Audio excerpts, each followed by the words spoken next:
guys, welcome back to my channel. So I created a quarantine sleigh to go where and nowhere. So if you want to see how I created this look, stay tuned. Also, while you are here, don't forget to subscribe to the channel, like, comment, and share the video. So let's get into this look.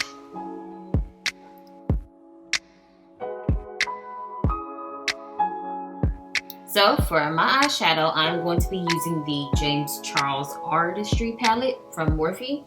And I'm going to be using it's like a burnt orange, brownish looking color. I am going to put that in my crease to start getting my colors together so I can blend them. So I'm going to put that burnt orange, brownish tone in my crease, and I am using circular motions, and you will see that I sometimes drag the brush from left to right, from the inner corners of my eye to the outer corners, but it is important to do your brush in circular motions just so it'll blend and the lines won't be as harsh. So I'm going to basically do that process until it looks as I want it, and then I'll do the same thing on the other eye. You guys will also see me momentarily turn to the side, and what I'm doing is I'm reaching out my arm and I am basically tapping the brush on my arm like 2 to 3 times just to make sure I get the excess color off my brush. I do not want it to fall down on my under eye. I know that, you know, naturally some of it's gonna fall, but I don't want a lot. For my next color, I'm going to go in with this lighter orange color. It's kind of in the brown family too, but I am going to use that on top of this color I used in my crease so I can begin to gradually build my colors. And I'm basically using that over the color I used in my crease because it is lighter and it will help with a better blend.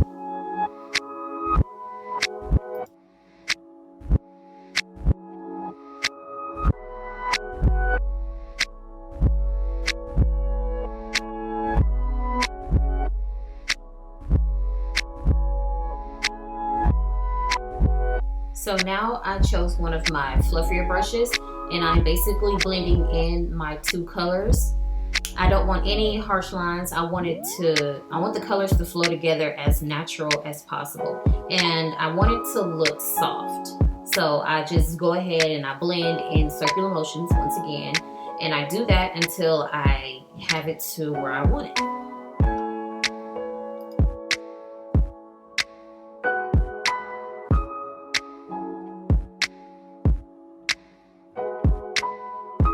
Next, I'm going to be using my all-purpose foundation stick by Juvia's Place, and I am basically going to use that as a base for my eyeshadow that I want to put on my lid. So I'm just going to create a half cut crease, and I am using a small kind of, the brush is a little flat. You want it to be flat so you can make that perfect cut crease that you're looking for. So I'm using a small rounded brush to create my cut crease. Again, I am using a tapping motion, and I'm only doing that above my crease because that is where I want the cut crease to be really clean. And closer towards my eyelash is where I am sliding the concealer along because that's where I want it to spread out and be nice and smooth. But above my crease, I am using a tapping motion so I can get that perfect shape.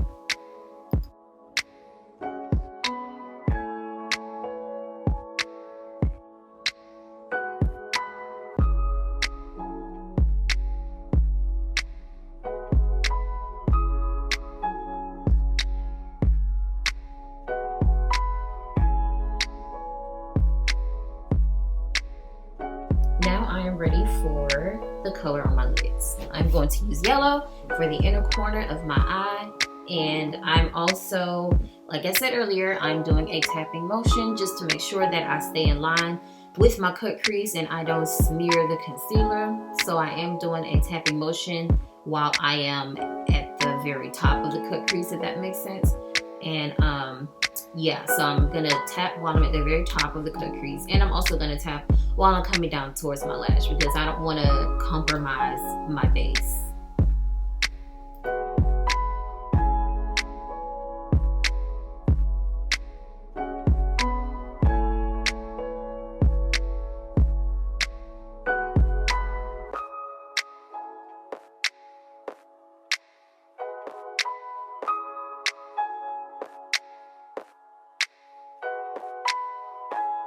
So for the next color I'm going to use on my lid right next to the yellow is this orange color. It does look really yellow, like a darker yellow in the palette, but it comes on as, it comes off as orange when you actually put it on. So I'm going to go ahead and put that right next to the yellow, and once again I'm going to be using a tapping motion.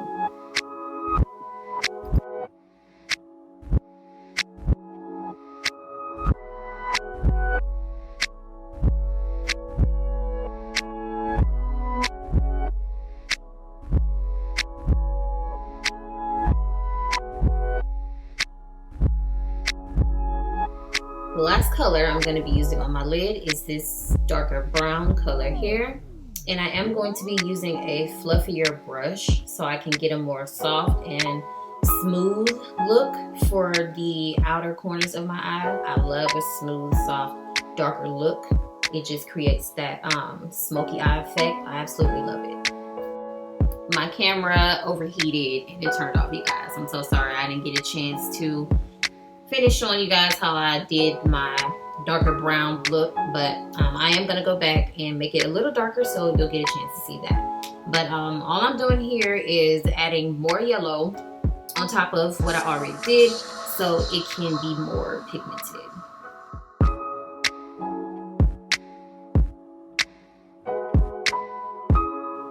So I'm done with the colors on my lid. Now I'm going to use some eyelash glue to put glitter above my crease. I am very careful not to misplace the glue because I do not want it destroying any other part of my eyeshadow. So I just keep it along my crease as careful as possible.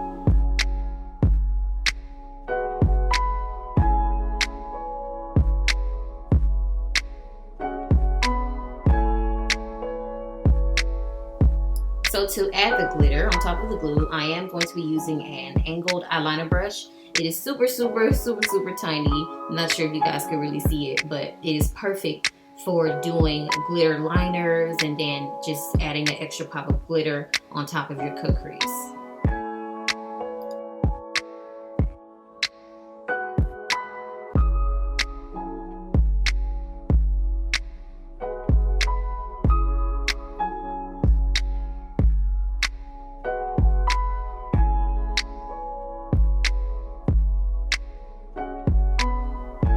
Okay, so yes, I do have on lashes, y'all, but my camera, it got overheated again and I didn't realize it, so I have put my lashes on. Next thing I know, I look up, camera stopped recording. So I'm so sorry, you guys. I have no idea what is going on with my camera and why it keep overheating like that. Really gonna have to try to figure that out.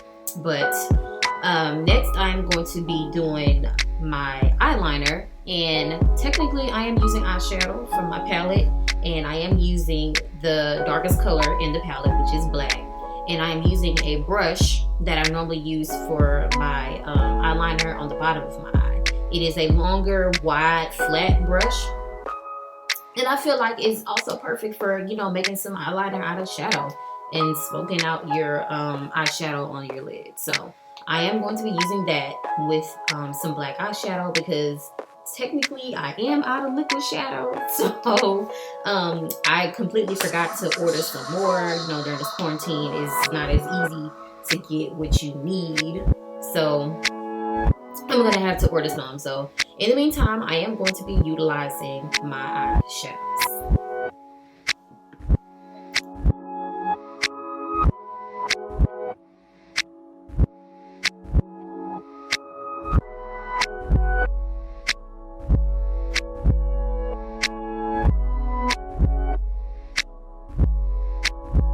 Now I I'm ready for my foundation, I'm going to start with a primer, and I basically just get some or squeeze some on my finger, and I dab dab dab all over my face until I am satisfied with how much I have.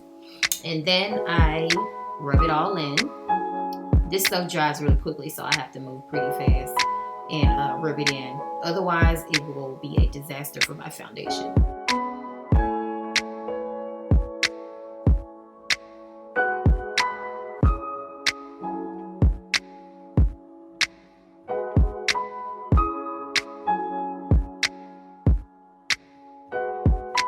For my foundation, I am going to be using Juvia's Place I Am Magic foundation, and I'm basically using the same technique that I did with my primer, squeezing some on my finger and tap tap tap on my face until I am satisfied with what I have. To blend in my foundation, I'm going to take a sponge and a water bottle and spray my sponge 2 to 3 times and tap it twice on my hand, and then I'm going to tap the foundation into my skin with my beauty blender. You don't want to slide it along your face because then it won't look as even. So tapping it and pressing it into your skin gives you a lot more smoother and even tone.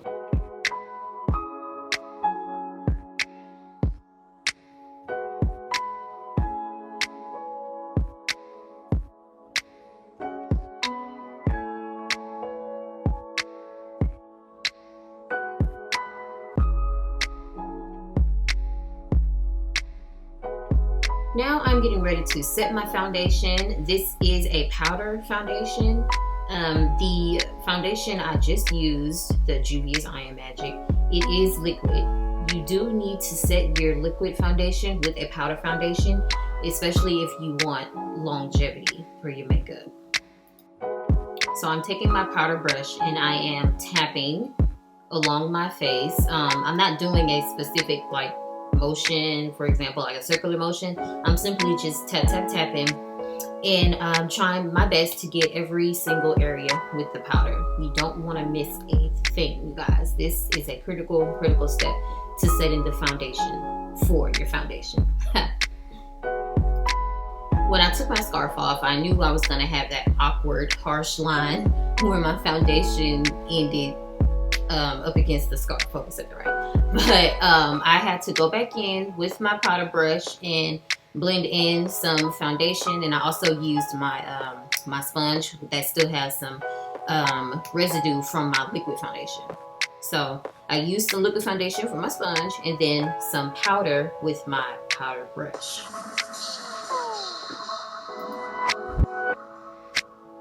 For my concealer, I'm going to be using MAC Studio Fix. I'm going to start with that as my base, and I'm going to just make a couple of streaks under my eye there, as you see, and I'm also going to make a streak on the bridge of my nose and make a couple on my forehead and on my chin.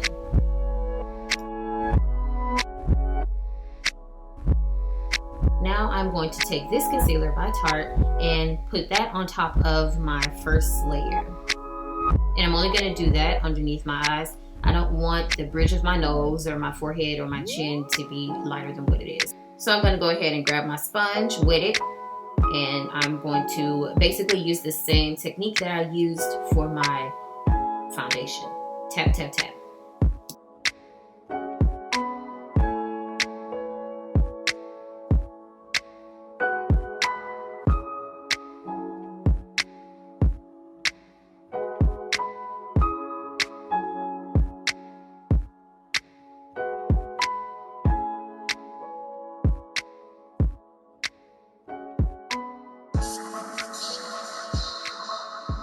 After I'm done blending all the concealer, I take one of my fluffy brushes and I smooth out any harsh lines that I see up against my nose and under my eyes. To set the concealer, I am going to be using a powder from Maybelline.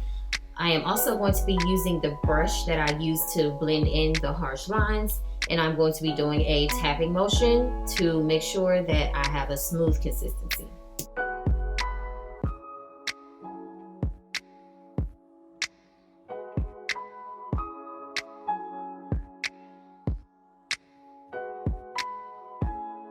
To contour, I'm going to be using some NYX powder foundation in the shade of Cocoa. I'm going to start off with my nose. To contour my nose, I do grab a smaller eyeshadow brush, and I'm just going to run it along the shape of my nose. I'm not going to put too much on my nose because this stuff, it shows up and shows out. So I don't like to do like a heavy contour on my nose. And I'm also going to spray some setting spray. I should have done that before I started my contour. I kind of forgot. But I sprayed that spray so I could set in what I have already done. Now I'm going to take my super fluffy brush, my kabuki brush, and I'm going to tap that contour into my cheekbones, and I'm going to do that on both sides, of course. Like I said, this stuff shows up and shows out, so I have to blow on it or tap it on a towel that I have on hand so it won't come off too harsh.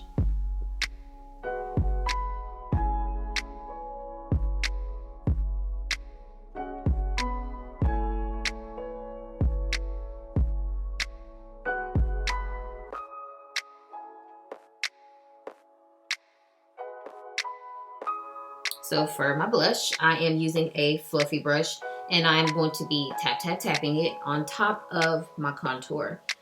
Doing that does help with the harsh line that I have from the contour. It blends it in very well. So I just keep tapping until I get it to where I want it to be.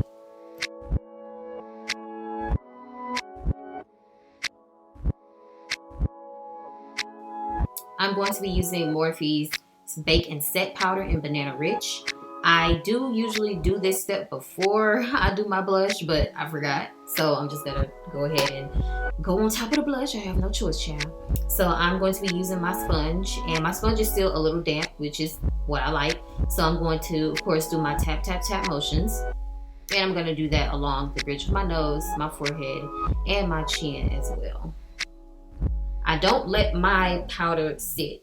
I know that's been a popular thing, let it bake and sit. But I personally don't like to do that because I feel like it ends up being too light and it appears like you're ashy, and I don't like that. So immediately when I'm done tapping it into my skin, I just go ahead and take a fluffy brush and get rid of the residue.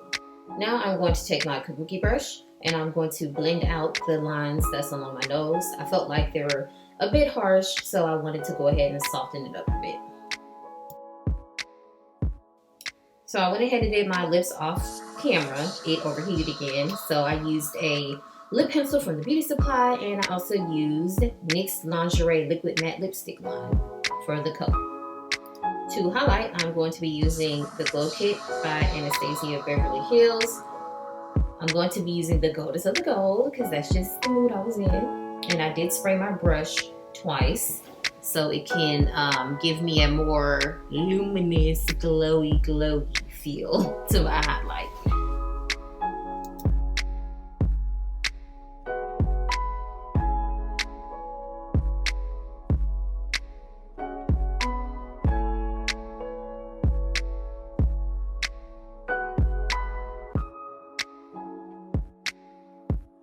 Last but not least, setting spray. Now for this time, I am completely done. So I'm going to spray more than I sprayed earlier, and still gonna fan it. And that is it, y'all. Thank you so much for tuning in. If you haven't already, please subscribe to this channel, like, comment, and share this video. Thank you guys so much, and I will see you in the next video.